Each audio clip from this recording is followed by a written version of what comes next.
Bro ಹೇಳಿ, big boss finale ನಡೀತು, ಗಿಲ್ಲಿಯವ್ರು ಗೆದ್ದಿದ್ದಾರೆ, ಏನು ಹೇಳೋಕ್ಕೆ ಇಷ್ಟಪಡ್ತೀರಾ? ತುಂಬಾ ಖುಷಿಯಾಗಿದೆ. ಗಿಲ್ಲಿಯವ್ರಿಗೆ ಗೆದ್ದಿರಂತೂ ಡಿಸರ್ವಿಂಗ್ ಇದ್ದಾನೆ. ನಾನು ಎಲ್ಲ ಕಡೆ ಹೇಳ್ಕೊಂಬಂದಿದ್ದೀನಿ, ಪುನಃ ಅದೇ ಕೇಳ್ತಾ ಇದ್ದೀನಿ. ಸೊ ಡಿಸರ್ವಿಂಗ್ ಇದ್ದ ಗೆದ್ದಿದ್ದಾನೆ. ಎಲ್ಲ ಕಂಟೆಸ್ಟೆಂಟ್ಸ್ ತುಂಬ ಚೆನ್ನಾಗಿ ಆಡಿದ್ದಾರೆ. It was a wonderful experience. ನಮಗೂ ಹೊಸದಾಗಿದ್ದು ತರುವಾಗಿ ಎಂಜಾಯ್ ಮಾಡಿದ್ದೀನಿ. ಬಟ್ ನಮ್ಗೆ ಮಿಸ್ ಇಟ್ ಆ್ಯಕ್ಚುಲಿ. ಗಿಲ್ಲಿ ಗೆಲ್ತಾರೆ ಅಂತ ಅಂದ್ಬಿಟ್ಟು ಅಂದ್ಕೊಂಡಿದ್ದೀರಾ ಬ್ರೋ ನೀವು? ಯಾರು ಫೈನಲ್ಗೆ ಹೋಗಿ ಯಾರು ವಿನ್ ಆಗ್ತಾರೆ? ಎಲ್ಲ ಕಡೆ ಹೇಳ್ಕೊಂಬಂದಿದ್ದೆ ನಾನು. ಹೌದು, ಅಲ್ಲ ನಮಗೆ ಸಿಕ್ಕಿರಲಿಲ್ಲ, ಹಂಗಾಗಿ ನೀವು ಅದಕ್ಕೋಸ್ಕರ ಕೇಳ್ತಾ ಇರೋದು. ನಾನು ಆಚೆ ಬಂದಾಗಲೇ ನಾನು ಎಪಿಸೋಡ್ಸ್ ಎಲ್ಲ ನೋಡಿದಾಗ ತುಂಬಾ ಚೆನ್ನಾಗಿ ಎಂಟರ್ಟೈನ್ ಮಾಡ್ತಿದ್ದಾನೆ ಗಿಲ್ಲಿ.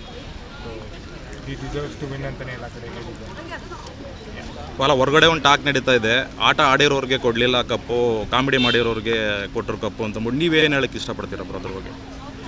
ಆಟ ಆಡಿರೋರು ಕೊಡಲಿಲ್ಲ ಕಪ್ಪು ಅಂತೆಲ್ಲ ಇದ್ದಿದ್ದು ಅಷ್ಟು ಕಂಟೆಸ್ಟೆಂಟ್ಸ್ ಆಟ ಆಡೋಕ್ಕೆ ಹೋಗಿದ್ರು, ಎಲ್ಲರೂ ಆಟ ಆಡಿದ್ದಾರೆ. ಯಾರ ಆಟ ಇಷ್ಟ ಆಗಿದೆ ಅವ್ರು ಗೆದ್ದಿದ್ದಾರೆ. Okay, thank you.